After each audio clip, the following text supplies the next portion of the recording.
കർത്താവായ ദൈവമേ, ഞങ്ങളിപ്പോൾ കൂടിക്കൊണ്ടിരിക്കുന്ന ഉടമ്പടി ധ്യാനത്തിലൂടെ വെളിവാകുന്ന സുവിശേഷ വഴികൾ കണ്ടെത്തുവാൻ അതിന് അനുപേക്ഷണീയമായ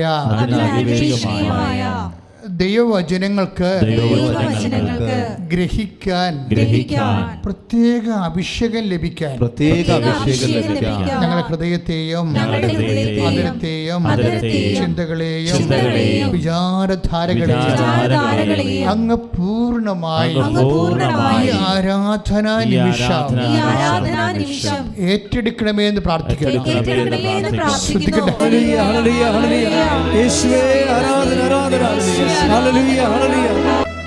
പ്രിയമുള്ളവരെ, നമ്മൾ ഉടമ്പടിയിൽ എന്താണ് നമ്മൾ ലക്ഷ്യം വെക്കുന്നത്? അഥവാ ഉടമ്പടി നമ്മൾക്ക് എന്ത് നേടിത്തരുന്ന പ്രാർത്ഥനയാണ്? ഒറ്റ വാക്കിൽ പറഞ്ഞാൽ നമുക്കറിയാം, ഉടമ്പടിയും വാഗ്ദാനവുമായിട്ടാണ് ദൈവം കണക്ട് ചെയ്തിരിക്കുന്നത്. ഉടമ്പടിയുടെ കൂടെ തന്നെയാണ് ദൈവം എപ്പോഴും വാഗ്ദാനങ്ങളെക്കുറിച്ച് പറയുന്നത്. ദൈവികമായ എല്ലാ അനുഗ്രഹങ്ങളും, ജോലി, വീട്, വിവാഹം തൊട്ട് നിത്യത വരെ എല്ലാം ദൈവം, അങ്ങനെയുള്ള എല്ലാ അനുഗ്രഹങ്ങളെയും ദൈവം അത് നേടുന്നതിന് നമ്മളെ പ്രേരിപ്പിക്കുന്ന രീതിയിൽ ദൈവം അത് സിമ്പിൾ ബ്ലെസ്സിങ്സ് എന്നല്ല പറഞ്ഞിരിക്കുന്നത്. കേവല അനുഗ്രഹങ്ങളല്ല, ദൈവം വാഗ്ദാനങ്ങളാണ്. ദൈവത്തിൽ നിന്ന് നമുക്ക് ലഭിക്കണതെല്ലാം വാഗ്ദാനങ്ങളുടെ അടിസ്ഥാനത്തിലാണ്. ഇപ്പോൾ നമ്മൾ ഗവൺമെൻറ്റിലെ ഒരു അല്ലെങ്കിൽ പഞ്ചായത്തിൽ ഒരു ഉദാഹരണം പറയുകയാണ് ഞാൻ. പഞ്ചായത്തിൽ ഒരു നമ്മുടെ വീട്ടിലുള്ള കുളം അല്ലെങ്കിൽ ഒരു ജലസംഭരണി, കണ്ടം എന്നൊക്കെ പറയും ആലപ്പുഴ പ്രദേശത്ത്, അത് ഒന്ന് ആഴപ്പെടുത്തി ഭംഗിയാക്കി അതിൽ മെയിൻ വളർത്തണമെന്ന് വിചാരിച്ചിട്ട് നമ്മൾ പഞ്ചായത്തിൽ കൊണ്ടുപോയി ഒരു ആപ്ലിക്കേഷൻ വെക്കുന്നു, അല്ലെങ്കിൽ ഗവൺമെൻറ് വെക്കുന്നു. പക്ഷേ ഗവൺമെൻറ് എന്താണ് ചെയ്യണത്? ഉടനെ അതിന് സ്കീമുണ്ടോ എന്ന് നോക്കും. അതൊക്കെ മുമ്പ് തന്നെ ഗവൺമെൻറ്റിന് ആ വിഷയത്തിൽ പദ്ധതി ഉണ്ടോ എന്ന് നോക്കും. പദ്ധതിയാണ് ആദ്യം നോക്കുന്നത്. പദ്ധതി ഇല്ലെങ്കിൽ അപ്പം തന്നെ അപേക്ഷ തള്ളിപ്പോകും. പദ്ധതി ഉണ്ടെങ്കിൽ അതൊരു സ്കീം ഉൾപ്പെടുത്തിയായിരിക്കും ഗവൺമെൻറ് അത് ജനങ്ങളിലേക്ക് കൊടുക്കുന്നത്. അതിൻ്റെ സ്കീം ഇപ്പോഴുണ്ടോ എന്ന് നോക്കും. പദ്ധതി ഉണ്ടായിട്ട് കാര്യമില്ല, സ്കീം ഇപ്പോഴും ഉണ്ടാകണം. അപ്പോഴിതുപോലെ തന്നെയുള്ള വിഷയമാണ് ബൈബിളിലുള്ളത്. പക്ഷേ ബൈബിളിലുള്ള ഒരു വിഷയം എന്ന് വെച്ച് കഴിഞ്ഞാൽ എല്ലാത്തിനും വേണ്ടി പദ്ധതി ഉണ്ടെന്നുള്ളതാണ്. എല്ലാത്തിനും വേണ്ടി സ്കീമുണ്ട്. അതാണ് ഈ ലോകത്തിൻ്റെ രാജ്യവും ദൈവരാജ്യവും തമ്മിലുള്ള വ്യത്യാസം. ഇപ്പോൾ ലോകരാജ്യത്തിൽ ഇന്ന ചില കാര്യങ്ങൾക്ക് ചില കാലങ്ങളിലായിരിക്കും പദ്ധതി ഉണ്ടാകണത്, സ്കീം ഉണ്ടാകണത്. ദൈവരാജ്യത്തിൽ എല്ലാ കാര്യങ്ങൾക്കും എല്ലാ കാലങ്ങളിലും സ്കീമുണ്ടാകും. ഈ ഒരു വ്യത്യാസമുണ്ട്. എല്ലാ കാര്യങ്ങൾക്കും സ്കീം ഉണ്ടാകുമെന്ന് പറഞ്ഞാൽ എന്താണെന്ന് അറിയാമോ? ഇപ്പോഴേ റിയ റേച്ചലിൻ്റെ സാക്ഷ്യം കേട്ടാൽ നമ്മൾക്ക് വളരെ സർക്കാസ്റ്റിക്കായിട്ട് തോന്നും. റിയ റേച്ചൽ എന്താ പറയണത്? ആ സാക്ഷ്യം നല്ല റീച്ചിങ്ങുള്ള സാക്ഷ്യമാണ്. അവരുടെ വിഷയം, അവരുടെ ഒരു 12 വയസ്സിൽ വെച്ച് അവരുടെ മുടി മൊത്തം പോകും, തലമുടി മൊത്തം നഷ്ടപ്പെടും. അപ്പോൾ നമുക്കറിയാമല്ലോ. എന്നിട്ട് ഇതിനു വേണ്ടി ഇവർ 8 കൊല്ലത്തോളം ചികിത്സ നടത്തും. കാര്യം പെൺകുട്ടിയാകുമ്പോൾ, വളർന്നു വരുന്ന പെൺകുട്ടിയാകുമ്പോൾ അവരത് പറയുന്നുണ്ട്.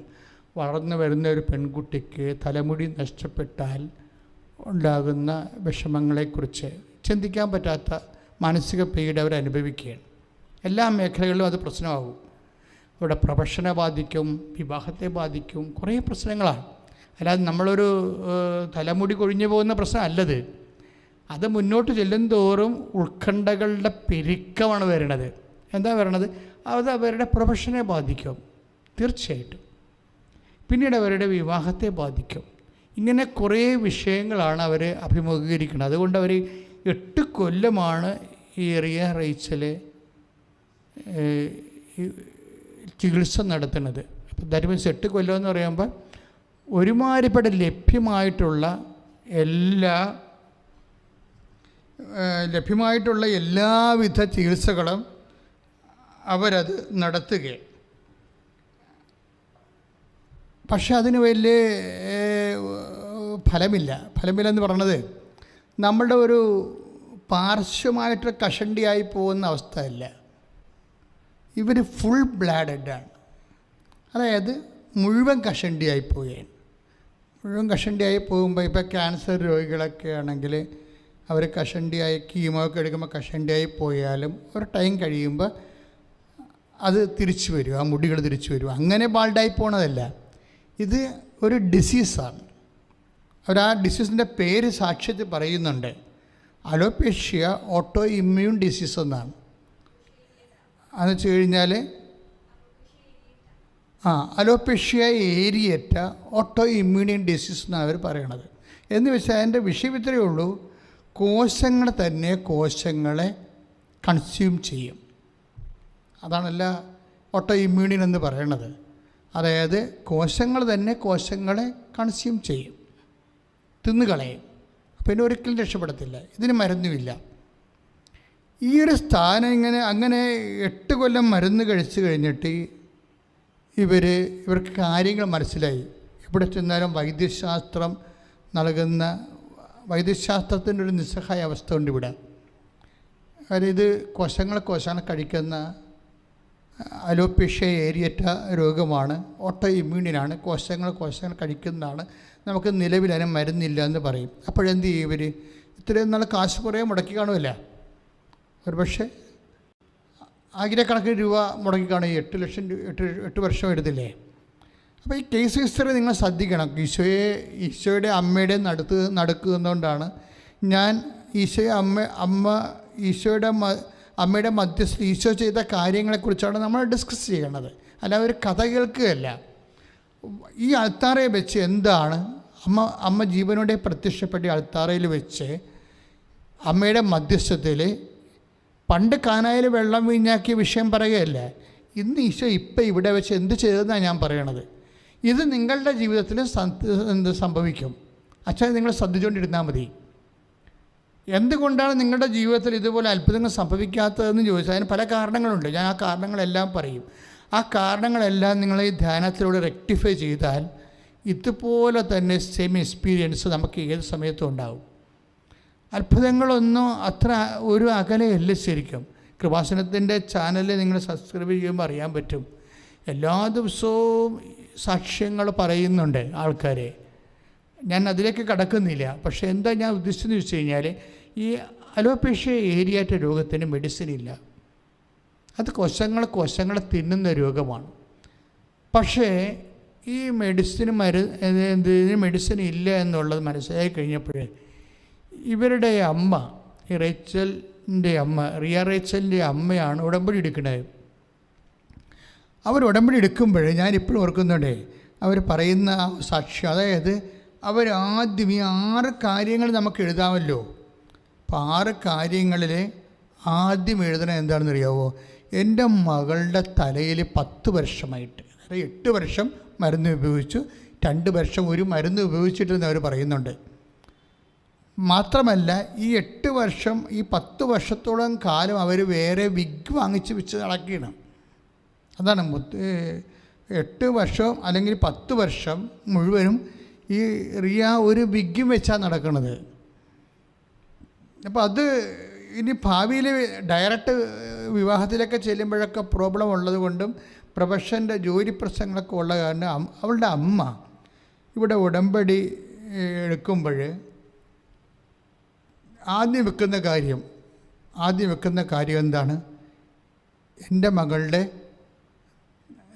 തലയിലുള്ള തലമുടിയെല്ലാം തിരിച്ചു വരണമെന്നാണ് ആദ്യം എഴുതി വെക്കണം, മാതാവിനോട് പറയണത്. അപ്പോൾ നിങ്ങളൊരു മനസ്സിലാക്കേണ്ടത്, ഈ 10 വർഷത്തിനുള്ളിൽ ഇവർ വേറെ ഒരിടത്തും പോയി പ്രാർത്ഥിച്ചിട്ടില്ലേ? അതാണ് ചോദ്യം. ഈ 10 വർഷത്തിനുള്ളിൽ ഇവർ വേറെ ഇതുപോലെയുള്ള പ്രാർത്ഥനാ സങ്കേതങ്ങളിൽ പ്രാർത്ഥിച്ചില്ലേ? തീർച്ചയായിട്ടും പ്രാർത്ഥിച്ചിട്ടുണ്ട്.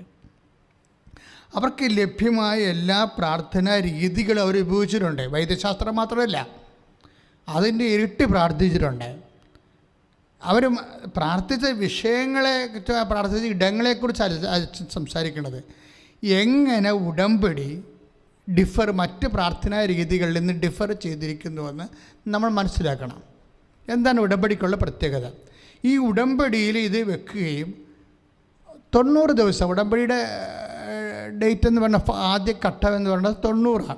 അത് വാഗ്ദാന പേടകത്തെ അടിസ്ഥാനപ്പെടുത്തിയുള്ള പഴയ നിയമത്തിൽ ദൈവത്തിൻ്റെ സാന്നിധ്യം വാഗ്ദാന പേടകത്തിൽ കുടികൊള്ളുന്നത്, ആ ദൈവസാന്നിധ്യമാകുന്ന കൃപാസനം, ആ ദൈവവചനം ഉൾക്കൊള്ളുന്ന കൃപാസനം എന്ന് പറയുന്ന സ്വർണ്ണ പേടകം ഒരു അനുഗ്രഹത്തിൻ്റെ ഒരു സ്ഥലത്തിരിക്കുമ്പോൾ 90 ദിവസമാണ് അതിരിക്കുന്നത്. പുതിയ നിയമത്തിൽ വരുമ്പോൾ പരിശുദ്ധ അമ്മയാണ് പഴയ നിയമത്തിലെ കൃപാസനത്തിൻ്റെ ഉള്ളിൽ സ്വർണ്ണപേടകത്തിൽ കർത്താവിൻ്റെ വചനമാണ് ദൈവസാന്നിധ്യമായിട്ടിരുന്നെങ്കിൽ, പുതിയ നിയമത്തിൽ പരിശുദ്ധ അമ്മയുടെ ഉദരത്തിൽ ജീവിക്കുന്നവനായ ദൈവം തമ്പുരാൻ, പുത്രൻ തമ്പുരാനാണ് വചനം മാംസമായി അമ്മയുടെ ഉദരത്തിൽ ഇരിക്കുമ്പോഴാണ് അമ്മ കൃപാസനമായി മാറണത്. അമ്മ ഈ കൃപാസനമെന്ന് ഈ സ്ഥാപനത്തിൻ്റെ പേര് 89 അമ്മയോട് പറയണത്. അതായത് ഞാനൊരു മരിയൻ ഇയർ അന്നുണ്ടായിരുന്ന കാലത്ത് അമ്മയെ ഞാൻ 7000 കുടുംബങ്ങൾ, അല്ല 1500 കുടുംബങ്ങൾ ഞാൻ കയറി ഇറങ്ങി അവരെ കൊണ്ട് ജപമാല ചെല്ലിച്ച് അമ്മയുടെ തിരുസ്വരൂപത്തെ സ്വീകരിച്ച ഒരു ആഗസ്റ്റ് 11 1987. അതിനുശേഷമാണ് എൻ്റെ ജീവിതത്തിലേക്ക് അമ്മ വളരെ ശ്രദ്ധയോടുകൂടി ഇടപെടാൻ തുടങ്ങിയത്. അല്ല, ഇത് ഓൾ ഓൺ എ സഡൻ 2004 സംഭവിക്കണ വിഷയമല്ല. 87, അതായത് ഞാനിത് പറയണമെങ്കിൽ, അതായത് നിങ്ങളും ഇതുപോലെ ഈ വിഷയങ്ങൾക്ക്, ദൈവികമായ കാര്യങ്ങൾക്ക് സീരിയസ്നെസ് കൊടുക്കാത്തത് കൊണ്ടാണ് ദൈവാനുഭവം ഉണ്ടാകാത്തത്. വേറെ ഒരു കാര്യമില്ല. ഞാൻ ഇന്ന് ഓർക്കൊണ്ട് മാതാവിൻ്റെ രൂപം കൊച്ചിയിൽ നിന്ന് ആലപ്പുഴയിൽ കൊണ്ടുവരുന്നതാണ് വിഷയം.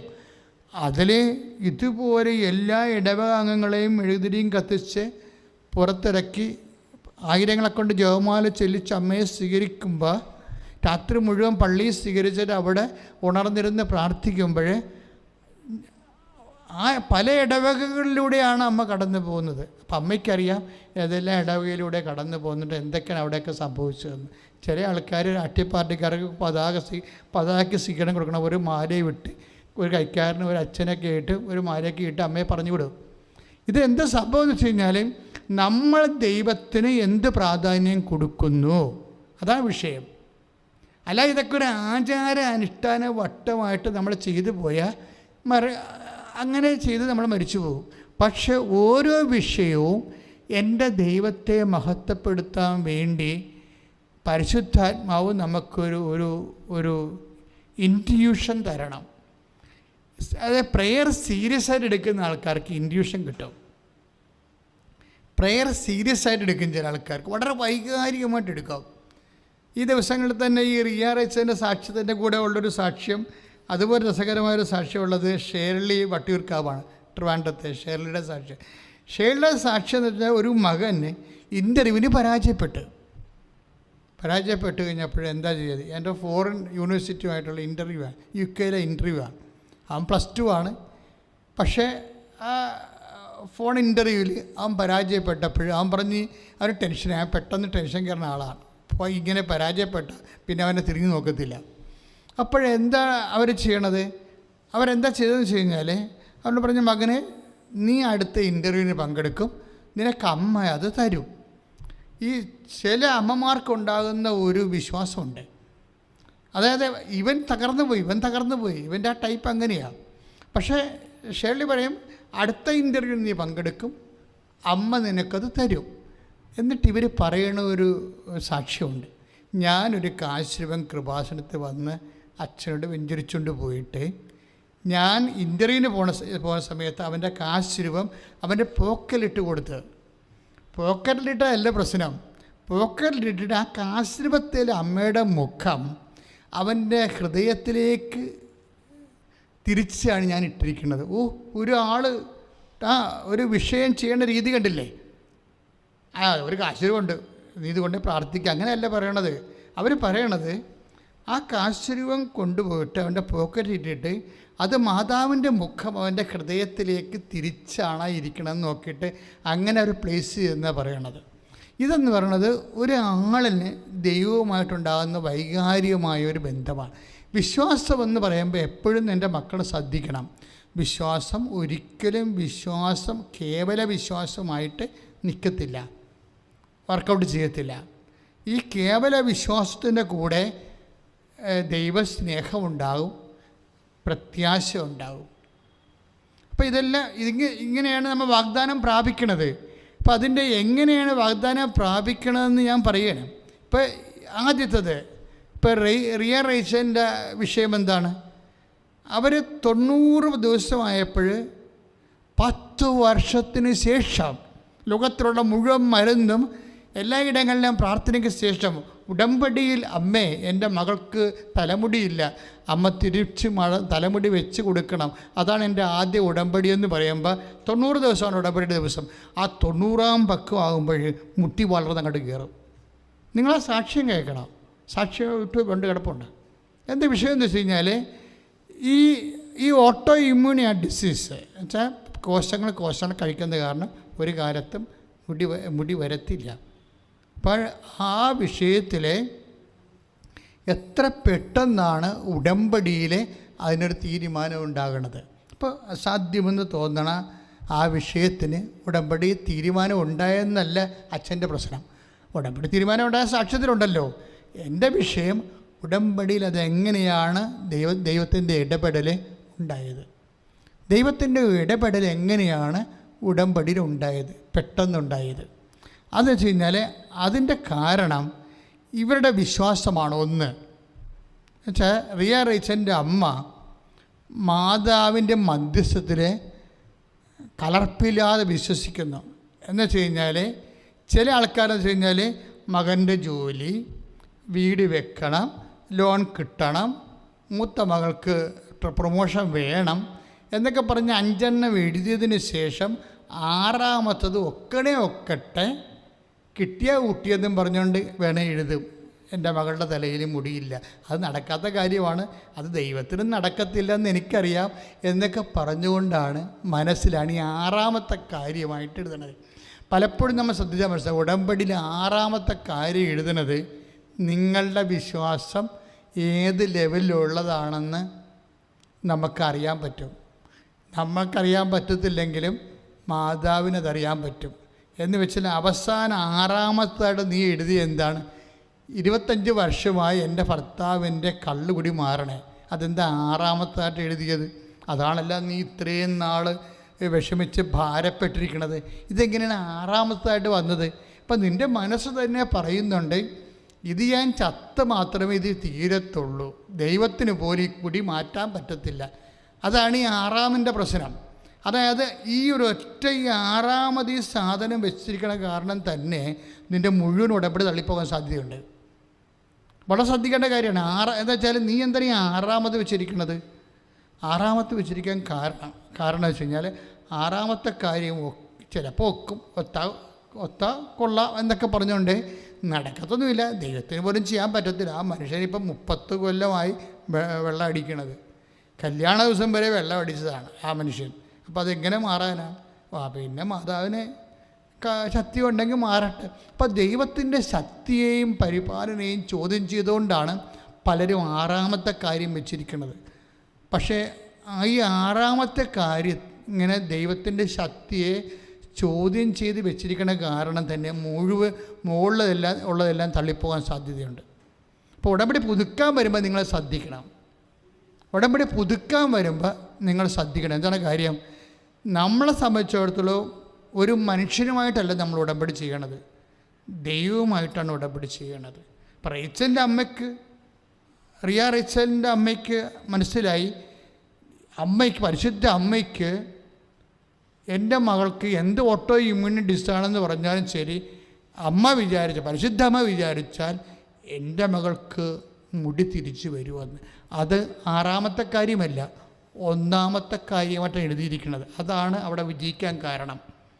ഏറ്റവും അസാധ്യമായ കാര്യം 1ാമത്തെ കാര്യമായിട്ട് എഴുതിയിരിക്കണം. അപ്പോഴെന്ന് വെച്ചാൽ അത്രയും ദൈവത്തിൽ ആ വ്യക്തി വിശ്വസിക്കുന്നു. അതുകൊണ്ടാണ് ബാക്കിയെല്ലാം രക്ഷപ്പെട്ടത്. ബാക്കി എല്ലാ വിഷയങ്ങളും രക്ഷപ്പെടുന്ന കാര്യം ആദ്യത്തെ വിഷയത്തിൽ തന്നെ അവർ കവർ ചെയ്ത്, ഉടമ്പടി ഡിമാൻഡ്സ് കവർ ചെയ്തു. കാര്യം ഒരു വാഗ്ദാനം എങ്ങനെയാണ് പ്രാപിക്കണത്?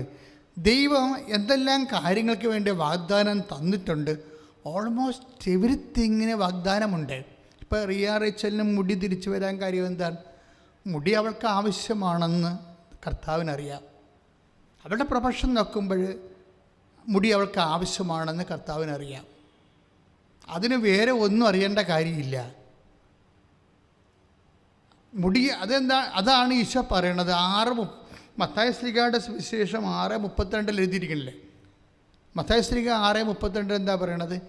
ഇതൊക്കെ നിങ്ങൾക്ക് ആവശ്യമാണെന്ന് എൻ്റെ സ്വർഗസ്ഥനായ പിതാവ് അറിയുന്നു. Praise the Lord. അതാണ് സംഭവം. അപ്പോൾ അതൊന്ന് വായിച്ചോളൂ. അതിനാൽ എന്തു ഭക്ഷിക്കും, എന്ത് പാനം ചെയ്യും, എന്ത് ധരിക്കും എന്ന് വിചാരിച്ച് നിങ്ങൾ ആകുലരാകേണ്ട. വിജാതീയരാണ് ഇവയെല്ലാം അന്വേഷിക്കുന്നത്. നിങ്ങൾക്കിവയെല്ലാം ആവശ്യമാണെന്ന് നിങ്ങളുടെ സ്വർഗീയ പിതാവ് അറിയുന്നു. അതാണ് ഇത് അപ്പം നിങ്ങൾ ഓർക്കും, ഇപ്പോൾ 6:31 എഴുതിയിരിക്കുന്നത് എന്ത് ഭക്ഷിക്കും, എന്ത് കുടിക്കും, എന്ത് ധരിക്കും എന്നുള്ള അടിസ്ഥാന ആവശ്യങ്ങൾ മാത്രമേ ഉള്ളൂ. അങ്ങനെയല്ല ഈശോ പറഞ്ഞിരിക്കുന്നത്. ഈശോ പറഞ്ഞിരിക്കുന്നത് അതെല്ലാം അടിസ്ഥാന ആവശ്യങ്ങളുടെ കൂടെ ബാക്കി വരുന്ന കുറേ ആവശ്യങ്ങളുണ്ട്. അതുകൊണ്ടാണ് ഈശോ 6:33 അത് കറക്റ്റ് ചെയ്ത് പറയുന്നുണ്ട്. മത്തായി ശ്ലീഹ 6:33 എന്താ എഴുതിയിരിക്കുന്നത്? നിങ്ങൾ ആദ്യം അവിടുത്തെ രാജ്യവും അവിടുത്തെ നീതിയും അന്വേഷിക്കുക. നിങ്ങൾ ആദ്യം അവിടുത്തെ രാജ്യവും അവിടുത്തെ നീതിയും അന്വേഷിക്കുക. അതോടൊപ്പം മറ്റുള്ളവയെല്ലാം നിങ്ങൾക്ക് ലഭിക്കും. മറ്റുള്ളവയെല്ലാം അവിടെയാണ് വിഷയം വേണ്ടത്. അവിടെ എന്ത് ഭക്ഷിക്കും, എന്ത് പാനം ചെയ്യും, എന്ത് ധരിക്കുമെന്നല്ല, മറ്റുള്ളവയെല്ലാം എന്ന് വെച്ചാൽ ഒരു ജീവിതത്തിന് ആവശ്യമായതെല്ലാം, ഒരു ജീവിതത്തിന് ആവശ്യമായതെല്ലാം. അത് അവർക്ക് തലമുടിയാണ് ആവശ്യമെങ്കിൽ അതും. പിന്നെ എന്താണ്, നമ്മൾ നേരത്തെ കണ്ട ഷേർലിയില്ലേ, ഷേർലിയുടെ മകൻ്റെ എന്താ പ്രശ്നം? ഷേർലിയുടെ മകൻ്റെ വിഷയം എന്ന് പറയുന്നത് അവന് +2 ആണ്. പക്ഷെ അവന് യൂറോപ്പിൽ പഠിക്കണം. +2 ആണ്, അവൻ യൂറോപ്പിൽ പഠിക്കണം. അതിനേക്കാളൊക്കെ വലിയൊരു വിഷയമുണ്ട് അവന് ഈ ഓൺലൈൻ ക്ലാസ് ആയിരുന്നല്ലോ കഴിഞ്ഞ കൊല്ലമൊക്കെ നടന്നുകൊണ്ടിരുന്നത്. ഇപ്പോഴും ഓൺലൈൻ ക്ലാസ്സിലായി നമ്മൾ. അപ്പോൾ ഓൺലൈൻ ക്ലാസ് പിന്നെ അലർജിയാണ്. അവൻ്റെ പേര് അലൻ രാജ് ദേവൻ്റെ പേര്. അലൻ രാജന് ഓൺലൈൻ ക്ലാസ് അലർജിയാണ്. അപ്പോൾ അവന് അമ്മ ഇങ്ങനെ പറഞ്ഞ് തലയിലെ വെള്ളം പറ്റുകയാണ്, എടാ നീ ക്ലാസ് അറ്റൻഡ് ചെയ്യും. പക്ഷേ ഇവന് ഒരു ടൈം കഴിഞ്ഞാൽ ഇതിൻ്റെ അത് അറ്റൻഡ് ചെയ്യാൻ പറ്റത്തില്ല. അപ്പോൾ ഇതിനെങ്ങനെ മാർക്ക് കിട്ടണത്? മാർക്ക് കിട്ടത്തില്ല. അവൻ തോക്കും, ഉറപ്പായിട്ടും തോക്കും. തോക്കണത് തന്നെയല്ല, ഇനിയിപ്പോൾ എങ്ങനെ അവൻ്റെ ഒരു കലിബർ കൊണ്ട് വലിഞ്ഞ് കയറിയാൽ പോലും ഉന്നതമായ വിദ്യാഭ്യാസ സ്ഥാപനങ്ങളിൽ അഡ്മിഷൻ കിട്ടാൻ പറ്റത്തില്ല. അപ്പോൾ ഇതാണ് അവരുടെ വിഷയം. അപ്പോൾ അതവരുടെ ഉടമ്പടി വിഷയമാണ്. ഷേർലി ഉടമ്പടി ചെയ്യുമ്പോൾ ഷേർലി അത് വിഷയം എഴുതുന്നുണ്ട്. എന്താണ്? എൻ്റെ മകൻ്റെ അമ്മയുടെ തിരുസന്നിധി വന്ന് പ്രാർത്ഥിക്കുമ്പോൾ ഈ വിഷയം പറയുന്നുണ്ട്. എന്താണ്? അവൻ ഓൺലൈൻ ക്ലാസ് അറ്റൻഡ് ചെയ്തിട്ടില്ല. പക്ഷേ അമ്മ എന്ത് ചെയ്യാനാണ്? ഇതാണ് എൻ്റെ മകൻ്റെ അവസ്ഥ. ഞാനവനെ തല്ലാനോ കൊല്ലാനോ പറ്റുമോ? അമ്മയ്ക്ക് ചെയ്യാൻ പറ്റും. അവന് ഒരു ഉപരി വിദ്യാഭ്യാസത്തിന് വേണ്ടിയുള്ള മാർക്ക് കൊടുക്കണം. അപ്പോൾ അതെന്ത് സംഭവിച്ചു കഴിഞ്ഞാൽ അതിനിവർ ചെയ്യണ കാര്യത്തിൽ ഇവനോട് പറയും, നീ പരീക്ഷ എഴുത്, പറ്റണ പോലെ പഠിച്ച് പരീക്ഷ എഴുത്, ബാക്കിയുള്ളത് അമ്മയോട് പറഞ്ഞുകൊണ്ട് മധ്യസ്ഥം വഹിച്ച് നിനക്ക് മാർക്ക് വാങ്ങിച്ചു തരാമെന്നാണ് പറയണത്. ഒരു വിശ്വാസിയുടെ നിഷ്കളങ്കമായ ഒരു ശരണമാണ്. ബുദ്ധിജീവികളൊന്നും ഈ മേഖലയിൽ വാപൊളിച്ചിട്ട് കാര്യമില്ല. കാര്യം അവർക്ക് ബുദ്ധി മാത്രമല്ലേ ഉള്ളൂ. ബുദ്ധി മാത്രം കൊണ്ട് ഈ ലോകത്ത് ചില അസൈൻമെൻറ്റുകളെ കവർ ചെയ്യാൻ പാടായിരിക്കും. എന്താ കാര്യം വെച്ച് കഴിഞ്ഞാൽ വിശ്വാസത്തിൻ്റെ നിലവാരം എന്ന് പറയുന്നത് എന്താ? വിശ്വാസം എന്ന് പറയുന്നത് സർവശക്തനായ ദൈവത്തിലാണ് വിശ്വസിക്കുന്നത്. നമ്മൾ വിശ്വാസ പ്രമാണം ചൊല്ലുമ്പോൾ ആകാശത്തിൻ്റെയും ഭൂമിയുടെയും സൃഷ്ടാവും സർവശക്തനുമായ പിതാവിൽ വിശ്വസിക്കുകയാണ്. അപ്പോൾ സൃഷ്ടാവിൽ മാത്രമല്ല നമ്മൾ വിശ്വസിക്കുന്നത്, പിന്നെ എന്താണ്? സർവശക്തനിലാണ് വിശ്വസിക്കുന്നത്. അപ്പോൾ നമ്മളെ സൃഷ്ടിച്ചപ്പോൾ ആ സൃഷ്ടികളിൽ എന്തെങ്കിലുമൊക്കെ പോരായ്മ ഉണ്ടെങ്കിൽ അത് പരിഹരിക്കാൻ ഉള്ള ഒരു ത്രെഡായിട്ടാണ് നമുക്ക് ഫെയ്ത്ത് തന്നിരിക്കുന്നത്. സൃഷ്ടികളിൽ അതാത് കാലങ്ങളിൽ ജീവിക്കുമ്പോൾ ഓരോ മനുഷ്യർ എല്ലാവരും ഒരേ നിലവാരമുള്ള ബുദ്ധിയുള്ളവരാകുമോ? ഒരിക്കലും ആകത്തില്ല. എല്ലാ മേഖലകളിലും എപ്പോഴും കഴിഞ്ഞ ദിവസങ്ങളിൽ ഒരു സിനിമാ നടൻ്റെ ഒരു ഇൻ്റർവ്യൂ ഉണ്ടായിരുന്നു. അയാൾ എന്തുകൊണ്ടാണ് ദൈവത്തിൽ വിശ്വസിക്കാത്തതെന്നാണ് അയാൾ തന്നെത്താൻ എക്സ്പ്ലെയിൻ ചെയ്യണത്. അത് അയാൾ ഒരു അവിശ്വാസിയാണെന്ന് നാട്ടുകാരെ ബോധിപ്പിക്കാൻ വേണ്ടി ഒരാളെ കെട്ടിയെടുത്ത് അയാളെ ഇൻ്റർവ്യൂ ചെയ്യിക്കുകയാണ്. അവരാരും ഇൻ്റർവ്യൂ ചെയ്യാൻ വന്നതല്ല, ഇയാളുണ്ടാക്കിയ ഒരു ഇൻ്റർവ്യൂ ആണത്. അത് കേൾക്കുമ്പോൾ പറയാൻ പറ്റും. അയാൾ അതിനകത്ത് പറയുന്ന സാധനം, ദൈവം എന്തുകൊണ്ടാണ് ദൈവത്തിൽ ഞാൻ വിശ്വസിക്കാത്തത്? ഇവിടെ പാവപ്പെട്ടവരുള്ളത് കൊണ്ടാണ്. പണക്കാരും പാവപ്പെട്ടവരും രണ്ടും രണ്ടായിട്ടുള്ളത് കൊണ്ടാണ്. മനുഷ്യൻ ഈക്വൽ അല്ലാത്തത് കൊണ്ടാണെന്നാണ് പുള്ളി പറയുന്നത്. മനുഷ്യൻ ഈക്വൽ അല്ലാത്തത് കൊണ്ടാണ് അങ്ങനെ സംഭവിക്കണത്. ഇനി ഒരു രസകരമായ വിഷയത്തിൽ ഇപ്പോൾ ഒരേ തരത്തിൽ ബുദ്ധിയും അതുപോലെ തന്നെ എഡ്യൂക്കേഷനുള്ള ആൾക്കാർക്ക് ഒരേ വരുമാനമാണ് ഇവിടെ കിട്ടുന്നത്? അല്ല. ഒരേ ബുദ്ധിയും ഒരേ ക്ലാസ്സും ഒരേ എഡ്യൂക്കേഷനും ഉള്ളവർക്ക് ഒരു വരുമാനമാണ് കിട്ടുന്നത്? അല്ല. എന്താ കാര്യം? അവർക്കില്ലേ ചിലർക്ക് കിട്ടുന്ന സാഹചര്യങ്ങളെ അവരതിൻ്റെ അകത്ത് വ്യക്തിപരമായ അവരുടെ അനുഭവജ്ഞാനവും കമ്മിറ്റ്മെൻറ്റിൻ്റെ വിഷയമുണ്ടല്ലോ. ഇപ്പം ഡെഡിക്കേഷൻ എന്നല്ലേ പറയണത്. ഇപ്പം ഡെഡിക്കേഷൻ എന്നൊക്കെ പറയണത് പണ്ട് ദൈവവുമായിട്ട് ബന്ധപ്പെട്ടൊരു വാക്കായിരുന്നു ഡെഡിക്കേഷൻ, ഡിവോട്ടി എന്നൊക്കെ പറയുന്നത്. ഇന്ന് ഒരു സ്ത്രീ ഏതെങ്കിലും തരത്തിൽ ഒരു ഫിസിക്കലായിട്ട് ഒരു നഗ്നതയൊക്കെ കാട്ടി അഭിനയിക്കേണ്ട റോള് കൊടുത്താൽ അതങ്ങനെ വളരെ സുന്ദരമായ രീതിയിൽ അഭിനയിച്ചു കഴിഞ്ഞാൽ സംവിധാനം എന്താ പറയണത്? അവർ ഭയങ്കര ഡെഡിക്കേറ്റഡ് ആണെന്ന് പറയും. ഒരു അക്ഷരങ്ങൾ ഒരു വാക്കിന് സംഭവിക്കണ വ്യത്യാസം കണ്ടില്ലേ?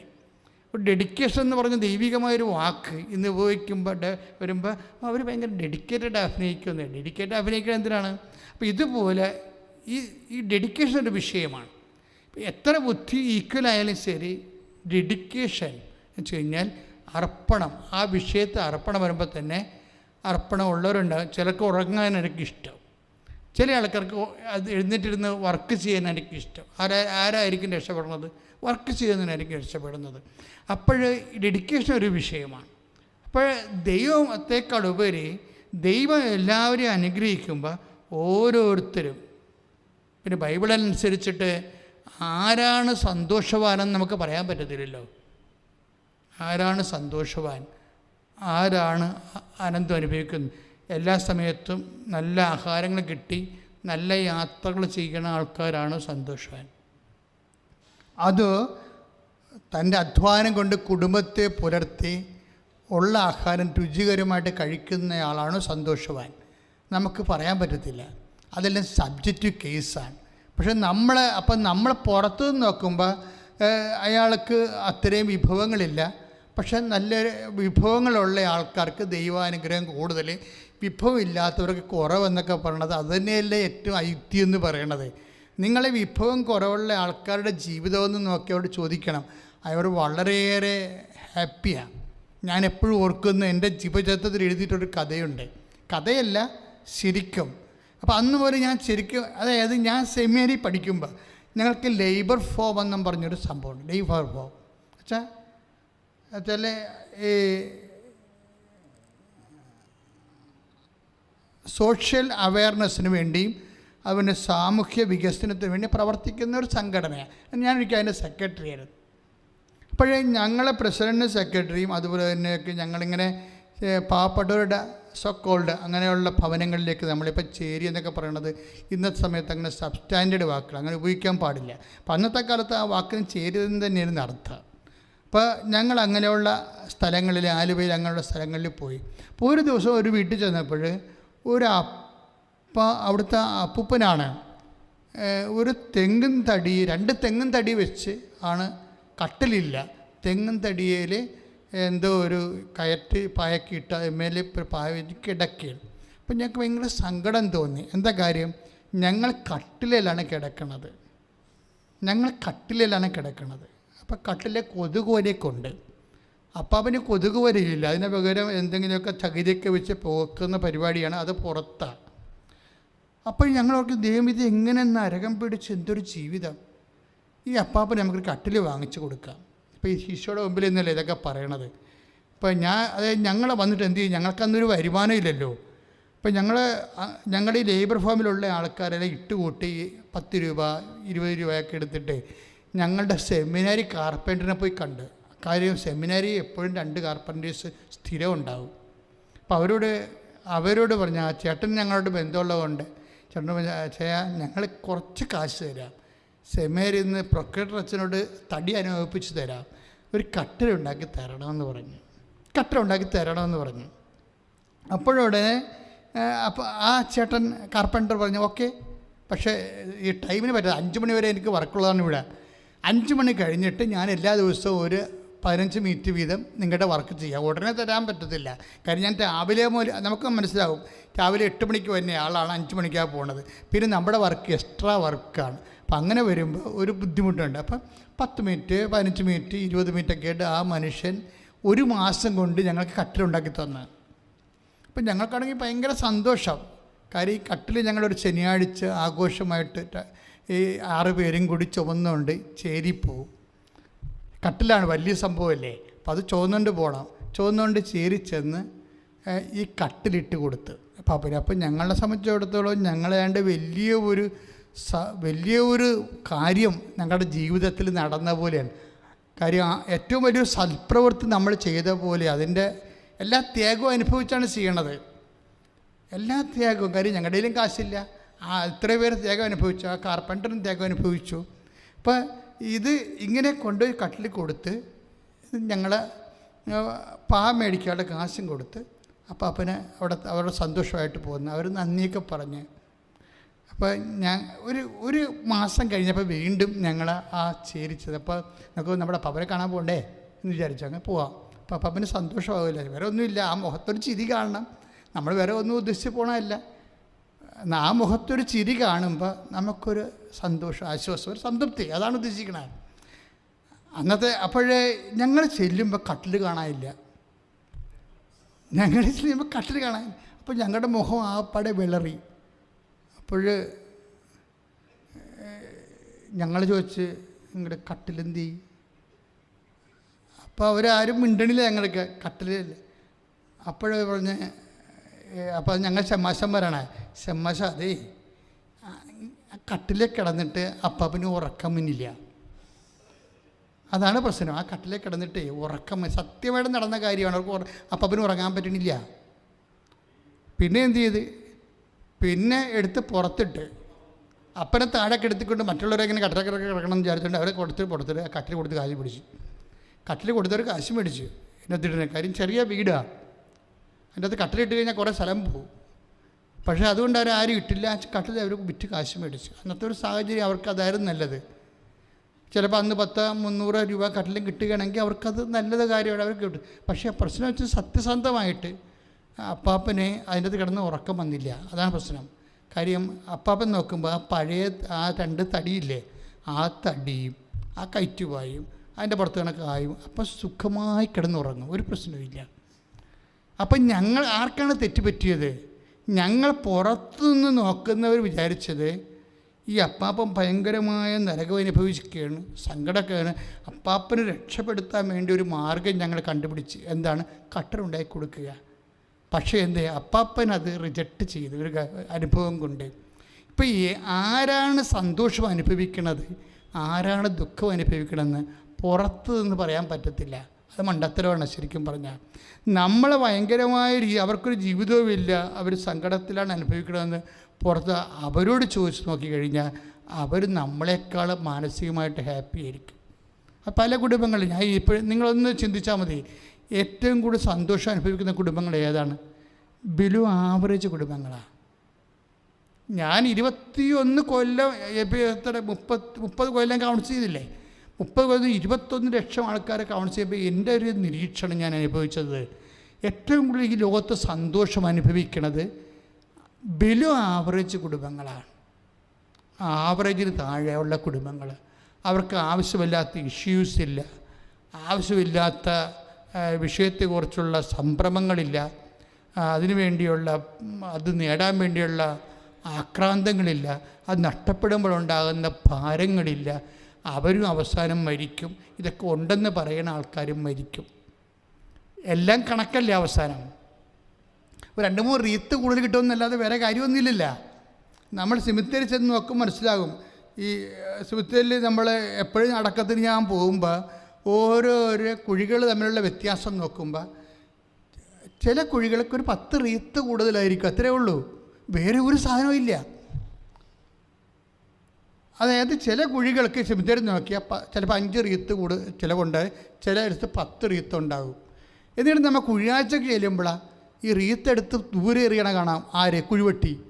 എന്തിനാണ് എറിയണമെന്ന് വെച്ച് കഴിഞ്ഞാൽ ഇത് ശല്യമാണേ. ഈ റീത്തും അതിൻ്റെ പുറത്ത് കിടക്കണ ഈ ചുറ്റിക്കെട്ടും പിന്നെ ചീഞ്ഞ പൂവും എല്ലാം കൂടി അവർ കൊണ്ടുപോയി തെമ്മാടിക്കുഴിയിലിടും. ബന്ധുക്കൾ വലിയ സ്വന്തമായിട്ട് കൊടുത്ത സാധനത്തിന് അവസാനം പോയി ഈ റീത്തുകൾ ചെല്ലണം വീഴണത് തെമ്മാടിക്കുഴിയിലാണ്. അപ്പോൾ അവസാനം ഒരു കാര്യവും വ്യത്യാസമില്ല. അപ്പം നമ്മൾ പുറത്ത് നിന്ന് അപ്പോൾ ദൈവം ശരിക്കും പറഞ്ഞാൽ ആരോട് ഈശോ പറയുന്ന ഏറ്റവും നല്ല വാക്കുകളിലൊന്നാണ്. ഒന്ന് ശ്രദ്ധിക്കട്ടെ മക്കളെ.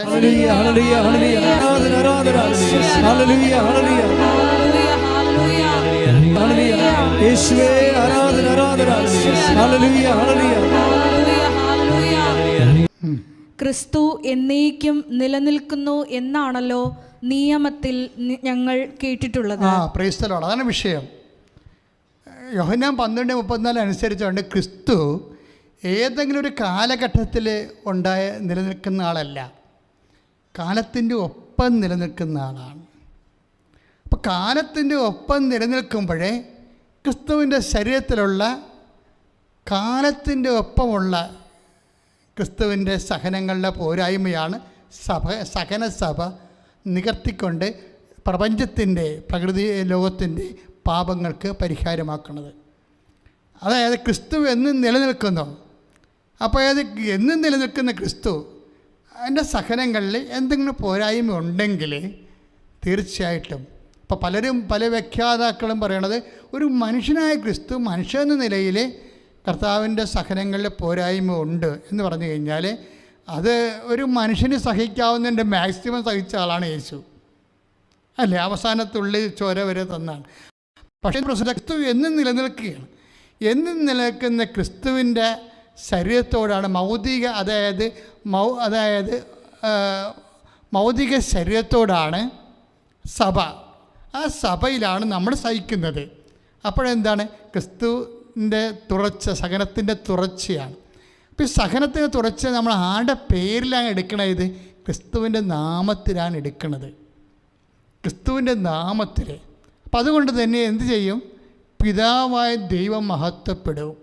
ക്രിസ്തുവിൻ്റെ നാമത്തിൽ ക്രിസ്തു മഹത്വപ്പെട്ട് കഴിഞ്ഞാൽ പിതാവായ ദൈവം മഹത്വപ്പെടുമെന്ന് ഈശോ പറഞ്ഞിട്ടുണ്ട്.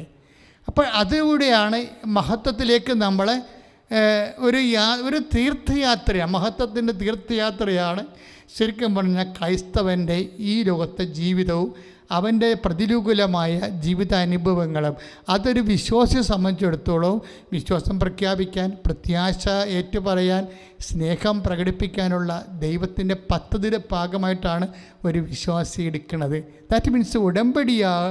ഈ കാര്യങ്ങൾക്കെല്ലാം ഉടമ്പടി പുതിയ അർത്ഥം നൽകുന്നതാണ് ഉടമ്പടിയുടെ വിജയം. എന്താ അർത്ഥം എന്ന് പറഞ്ഞാൽ വിജയം തന്നെ ചില സമയത്തൊക്കെ ഒരു കഷ്ടപ്പാടുകളുടെ ഒരു അംശം ഉണ്ടാവും. കാര്യം എന്താണ് കാര്യത്തിൽ എന്താണ് കഷ്ടപ്പാടിൻ്റെ അംശം ഉണ്ടാകാൻ കാരണം? കഷ്ടപ്പാടല്ല, ഇപ്പോൾ നമ്മൾ 1ാം ക്ലാസ് പാസ്സാകണേ, പക്ഷേ നമ്മൾ IAS പാസ്സാകണേ, അപ്പോൾ IAS ഒന്നാം ക്ലാസ്സിൽ ഇരിക്കുന്നവരെ സംബന്ധിച്ചിടത്തോളം IAS കഷ്ടപ്പാടാണ്. IAS കഷ്ടപ്പാടല്ല, എങ്ങനെയെങ്കിലും പരീക്ഷ വരാനുണ്ട് കൊതിക്കുക. അവിടെ പക്ഷേ കഷ്ടപ്പാടെന്ന് പറയണത് വ്യക്തിപരമാണത്. ഈ കൊടുത്ത പോയിന്റ് മനസ്സിലായില്ലേ? അതായത് ഒന്നാം ക്ലാസ്സുകാരന് IAS കഷ്ടപ്പാടാണ്. IASകാരൻ റാങ്ക് ഹോൾഡറിന് കഷ്ടപ്പാടല്ല. കാര്യം എന്താണ്? അവൻ്റെ കലിബർ തെളിയിക്കാനുള്ള അവസരമാണ്. എല്ലാ കഷ്ടതകളും അവസരങ്ങളാകണത് അങ്ങനെയാണ് എന്ന് വെച്ചാൽ അതിൻ്റെ അർത്ഥം എന്താണെന്ന് വെച്ച് കഴിഞ്ഞാൽ അതിനുള്ളൊരു അഭിഷേകം കിട്ടിക്കഴിഞ്ഞാൽ ഈശോ എന്താ പറഞ്ഞത്? ഗർഭിണിക്ക് പ്രസവ വേദന വരും പോലെയാണ് നമ്മുടെ ജീവിതത്തിൻ്റെ ദുഃഖങ്ങളെന്ന് ഈശോ പറഞ്ഞത്. അപ്പോൾ ക്രിസ്തുവിന് ശേഷമാണ് അത് ഗർഭിണിയുടെ വേദനയായിട്ട് വരണത്. അല്ലെങ്കിൽ നാട്ടുകാരുടെ തല്ലുകൊള്ളവൻ്റെ വേദന അല്ല നമ്മുടെ ദുഃഖം, ഗർഭിണിയുടെ വേദന എന്ന് ഈശോ പറഞ്ഞത്. യോഹന്നാൻ 16:21 21 വാക്യം വായിച്ചോളൂ. സ്ത്രീക്ക് പ്രസവവേദന ആരംഭിക്കുമ്പോൾ അവളുടെ സമയം വന്നതുകൊണ്ട് അവൾക്ക് ദുഃഖമുണ്ടാകുന്നു. എന്നാൽ ശിശുവിനെ പ്രസവിച്ചു കഴിയുമ്പോൾ ഒരു മനുഷ്യൻ ലോകത്തിൽ ജനിച്ചതുകൊണ്ടുള്ള സന്തോഷം നിമിത്തം ആ വേദന പിന്നീട് ഒരിക്കലും അവൾ ഓർമ്മിക്കുന്നില്ല. അതായത് നമുക്കൊരു ദുഃഖം ഉണ്ടാകണമെങ്കിൽ തീർച്ചയായിട്ടും ദുഃഖം ഉണ്ടാകുമ്പോൾ നമുക്ക് ദുഃഖം തന്നെയാണത്. പക്ഷേ നിത്യത നമ്മൾ അനുഭവിച്ച് കഴിയുമ്പോൾ നമ്മൾ ഭൂമിയിൽ അനുഭവിച്ച ദുഃഖങ്ങളെക്കുറിച്ച് നമ്മൾ ഓർക്കത്തില്ല. കാര്യം വെച്ച് കഴിഞ്ഞാൽ എന്താ പ്രശ്നം വെച്ച് കഴിഞ്ഞാൽ നിത്യതയ്ക്ക് വേണ്ടി അത് വാഗ്ദാനമാകുമ്പോഴാണ് ഇവിടെ കഷ്ടപ്പാട് നമുക്ക് കഷ്ടപ്പാടായിട്ട് തോന്നുന്നത്. മനസ്സിലായില്ലേ? കഷ്ടപ്പാടിന് രോഗം, ക്ഷീണം. കാര്യം ഞാനിത് പറയുമ്പോൾ ഞാൻ ചുമ്മാ ഇങ്ങനെ സ്പെക്കുലേറ്റീവായിട്ട് പറയണില്ല. കുഞ്ഞുനാൾ തൊട്ട് രോഗിയാണ് ഞാൻ. എല്ലാ കാലഘട്ടങ്ങളിലെ രോഗങ്ങൾ വന്നപ്പോൾ ഞാൻ ആ രോഗത്തോട് കൈവരിച്ചിട്ടൊരു നിലപാടുണ്ട്. അതെന്നെ കർത്താവ് പഠിപ്പിച്ച നിലപാടാണ്. തെദേവ് എന്ന് പറയുന്ന ആത്മകഥയിൽ അതെല്ലാം ഞാൻ രേഖപ്പെടുത്തിയിട്ടുണ്ട്. എങ്ങനെയാണ് ഒരു വിശ്വാസി ഈ വിഷയങ്ങളെല്ലാം കാണുന്നത്. പക്ഷെ അവൻ്റെ മനസ്സിൽ ഒരു ചിന്ത ഉണ്ട്. എന്താണ് അത്? റോമ 1:18 എന്താണ്? നമുക്ക് വെളിപ്പെടാതിരിക്കുന്ന മഹത്വത്തെക്കുറിച്ച് ഓർക്കുമ്പോഴേ പ്രൈസ് ദി ലോർഡ് സ്തുതിക്കട്ടെ. റോമ 8:18 നമുക്ക് വെളിപ്പെടാനിരിക്കുന്ന മഹത്വത്തോട് തുലനം ചെയ്യുമ്പോൾ ഇന്നത്തെ കഷ്ടതകൾ നിസ്സാരമാണെന്ന് ഞാൻ കരുതുന്നു. ഈ മനുഷ്യന് എല്ലാവിധ രോഗങ്ങളുണ്ടായിരുന്ന ആളാണ്. ആർക്ക്? പൗലോസ് അപ്പോസ്തലനെ.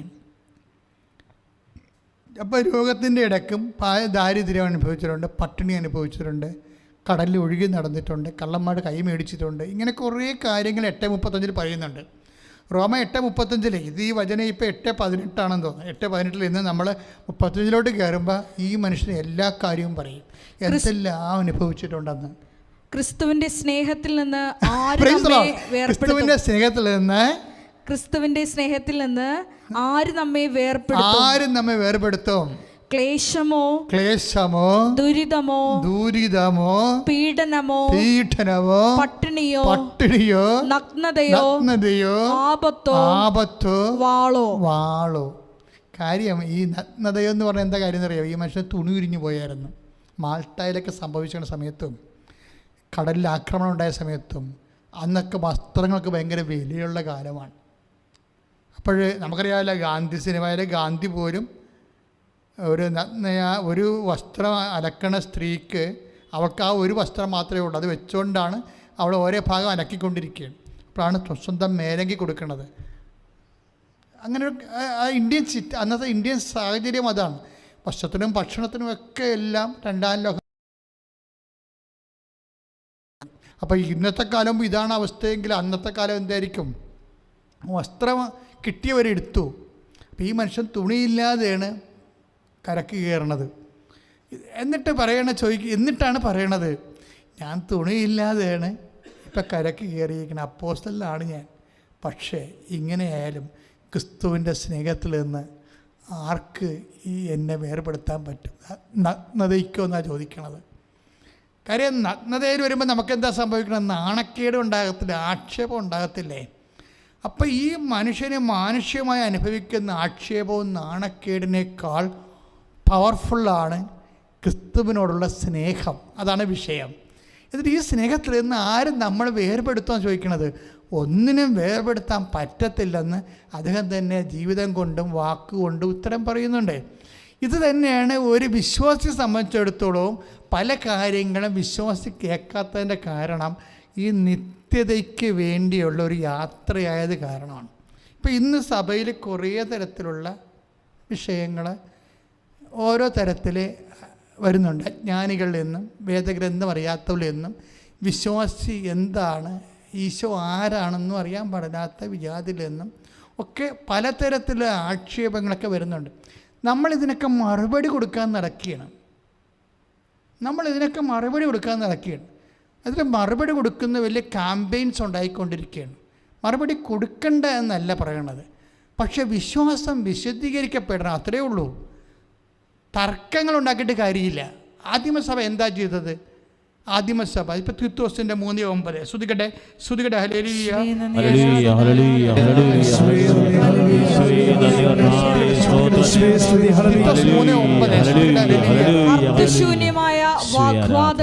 അർത്ഥശൂന്യമായ വാഗ്വാദങ്ങളിലും വംശാവലികളെ കുറിച്ചുള്ള ചർച്ചകളിലും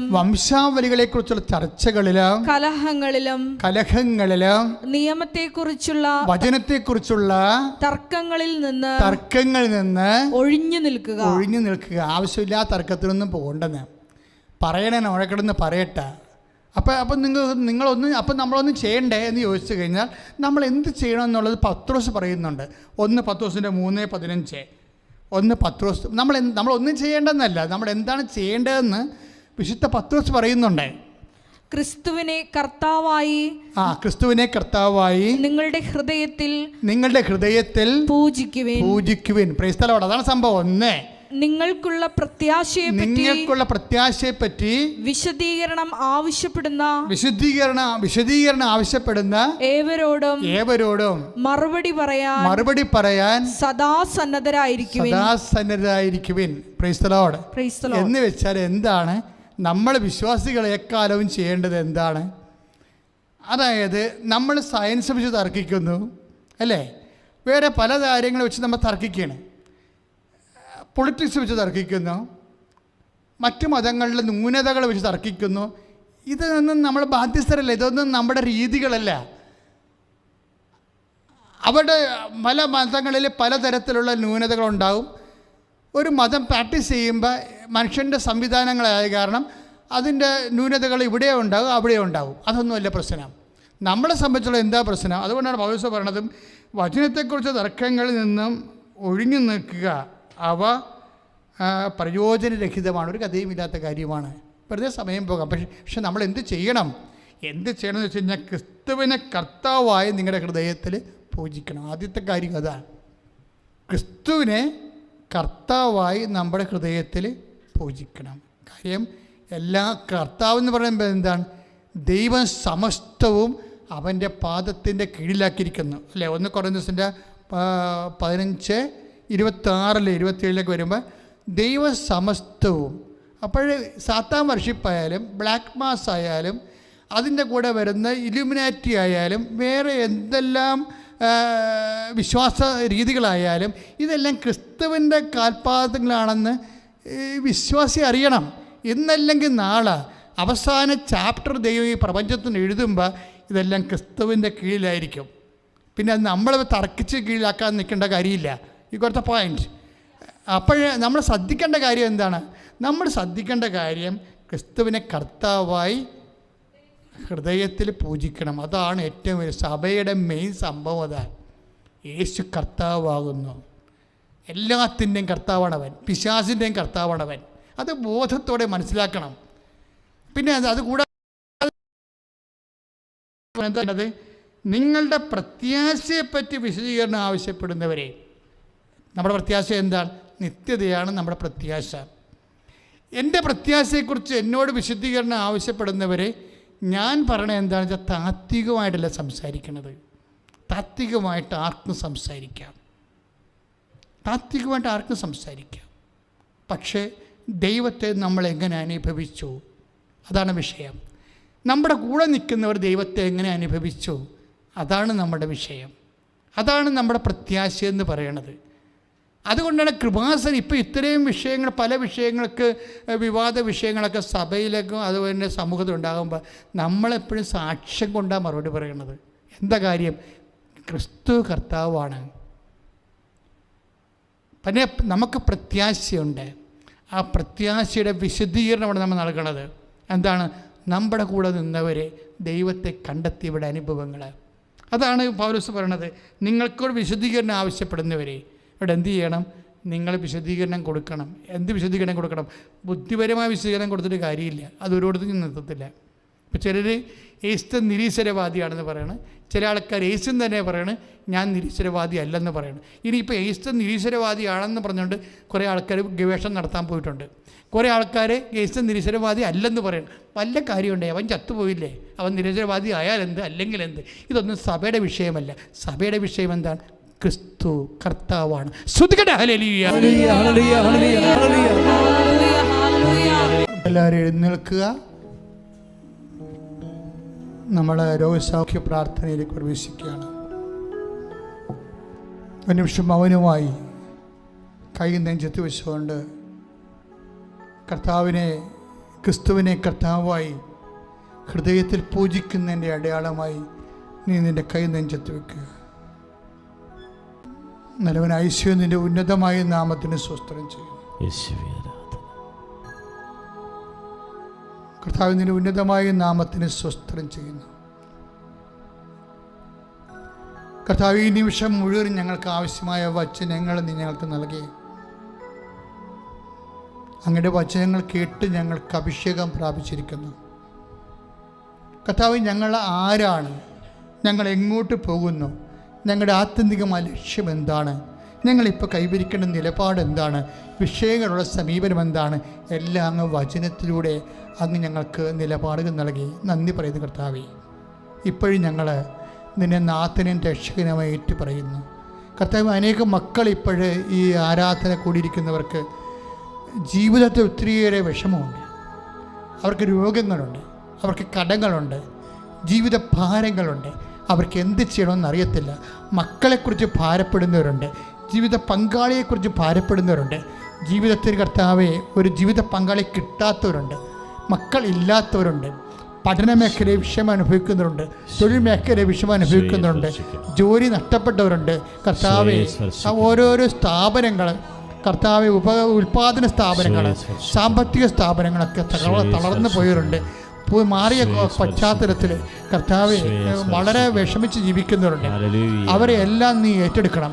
അവരുടെ ഭവനങ്ങളെ നീ ഏറ്റെടുക്കണം. അവരുടെ സങ്കടങ്ങളെ നീ ഏറ്റെടുക്കണം. ഉടമ്പടി ചെയ്തു പോയ എല്ലാ മക്കളും, ഇനി ചെയ്യാനിരിക്കുന്ന മക്കളെ എല്ലാം കർത്താവിന് ഞാൻ സമർപ്പിച്ച് പ്രാർത്ഥിക്കണം. ഈശോ, അമ്മ മാതാവ് ജീവനോടെ പ്രത്യക്ഷപ്പെട്ട അൾത്താരെ നിന്നുകൊണ്ട് മാതാവിൻ്റെ മധ്യസ്ഥത്തിൽ ജീവിക്കുന്ന ജ്വലിക്കുന്ന ദിവ്യകാരുണ്യത്തിൻ്റെ തിരുസന്നിധിയിൽ പ്രാർത്ഥിക്കുമ്പോൾ കർത്താവെ, അനേക മക്കളുടെ കർത്താവെ കൊടിയകാറ്റ് അടിക്കണമെന്ന് പ്രാർത്ഥിക്കുന്നു, വീശി അടിക്കണമെന്ന് പ്രാർത്ഥിക്കുന്നു, ദൈവത്തിൻ്റെ കരുണ ചൊരിയണം പ്രാർത്ഥിക്കുന്നു. ഈശോ, നിന്റെ വിശുദ്ധ പൗരോഹിത്യത്തെ നീ മഹത്വപ്പെടുത്തണമേ. കർത്താവെ, സഭയിലുള്ള സാന്നിധ്യം ദൃഢമാക്കണമേ. അമ്മേ, പരിശുദ്ധമ്മ ദേവമാതാവേ, എല്ലാ മക്കൾക്ക് വേണ്ടി മധ്യസ്ഥം പ്രാർത്ഥിക്കണമേ. എൻ്റെ കർത്താവിൻ്റെ ഉന്നതമായ നാമത്തിൽ സഭയുടെ അധികാരത്തിൽ കുരിശിന്റെ അടയാളത്തിൽ മാരക രോഗങ്ങൾ, അർബുദങ്ങൾ, ആർബുദ രോഗങ്ങൾ, അസ്ഥി രോഗങ്ങൾ കർത്താവെ, അസ്ഥി ഉരുക്കങ്ങൾ കർത്താവെ, ഗർഭാശയ രോഗങ്ങൾ കർത്താവെ, സിസ്തുരോഗങ്ങൾ കർത്താവെ, ഫിക്സ് രോഗം കർത്താവെ, അപസ്മാര രോഗം കർത്താവെ, പ്രഷർ രോഗം കർത്താവെ, ഷുഗർ രോഗങ്ങൾ കർത്താവെ, യേശുവിന്റെ ഉന്നതമായ നാമത്തിൽ സഭയുടെ അധികാരത്തിൽ അടയാളം കിട്ടിക്കൊണ്ട് സാക്ഷ്യം പറയാൻ വേണ്ടി കർത്താവെ ഇപ്പൊ പ്രാർത്ഥിക്കുന്ന ഓരോ മകനും കർത്താവെ, യേശുവിന്റെ നാമത്തിൽ കർത്താവെ സാക്ഷികളാകട്ടെ. ശ്രദ്ധിക്കട്ടെ.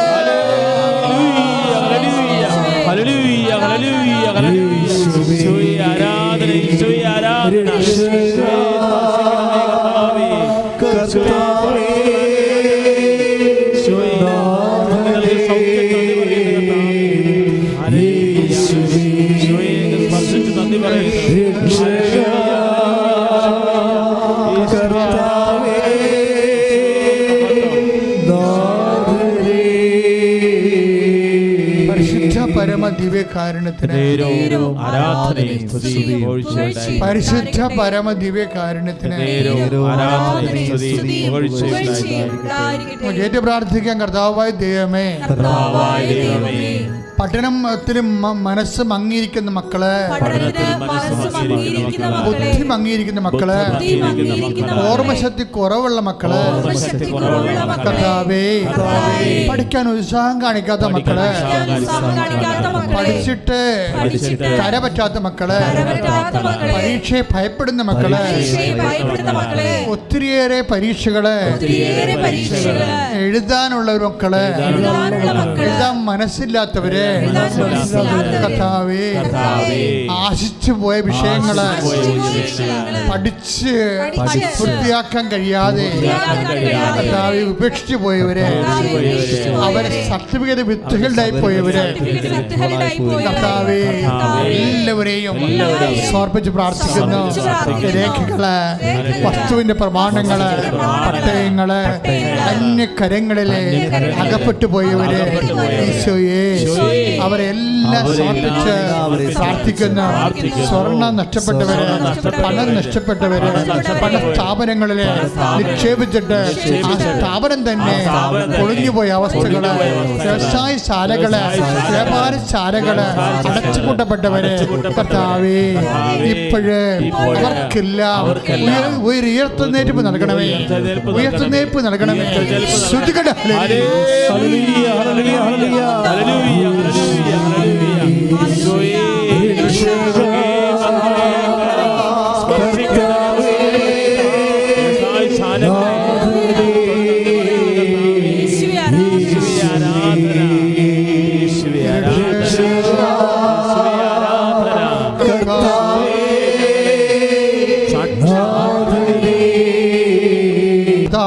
ദൈവമേ, ഓരോ വിഷയങ്ങൾക്ക് ഉടമ്പടി ചെയ്തിരിക്കുന്നവര്, ഉടമ്പടി പുതുക്കിയവര് അടിയന്തരമായിട്ട് ഇന്ന കാര്യങ്ങള് നടന്നേ മതിയാവൂ എന്ന് ഹൃദയം ശ്വാസമിടിച്ച് പ്രാർത്ഥിക്കുന്നവര്, അവരെ നീ ഏറ്റെടുക്കണമേ, അവർക്ക് സാക്ഷികളാക്കി മാറ്റണമേ, അവർക്ക് ഉടമ്പടിയുടെ സാക്ഷികളാക്കി മാറ്റണമേ.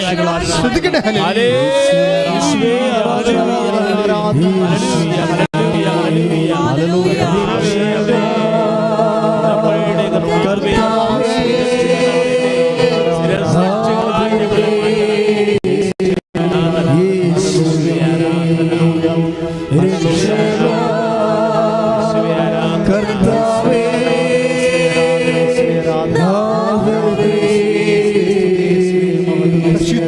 ദിവ്യകാരുണ്യത്തിന്,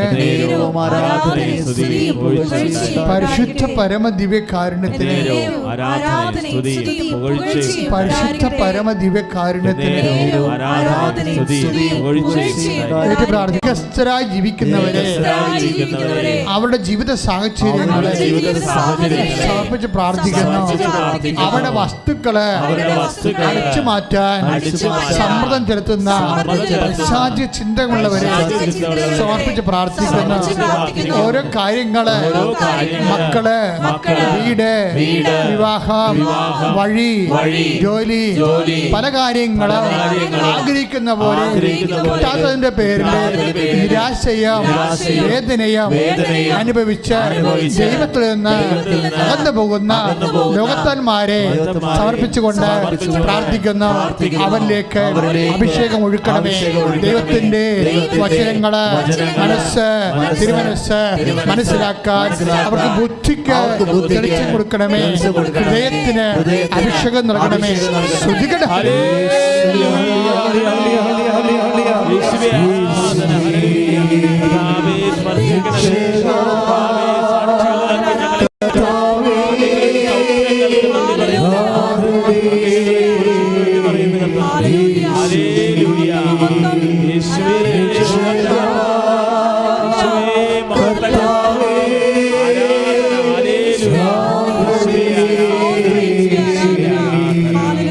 മൗനമായി പ്രാർത്ഥിക്കുക. വ്യക്തിപരമായ ആവശ്യങ്ങൾ പരിശുദ്ധ അമ്മയുടെ മധ്യസ്ഥത്തിൽ ഉടമ്പടി വെച്ച വിഷയങ്ങൾ ഉൾപ്പെടെ അമ്മയുടെ മധ്യസ്ഥത്തിൽ ഈശോയ്ക്ക് സമർപ്പിക്കുക. മൗനമായി കണ്ണുകളടച്ച് കൈകൾ നെഞ്ചത്ത് മുട്ടുകുത്തി പ്രാർത്ഥിക്കുക.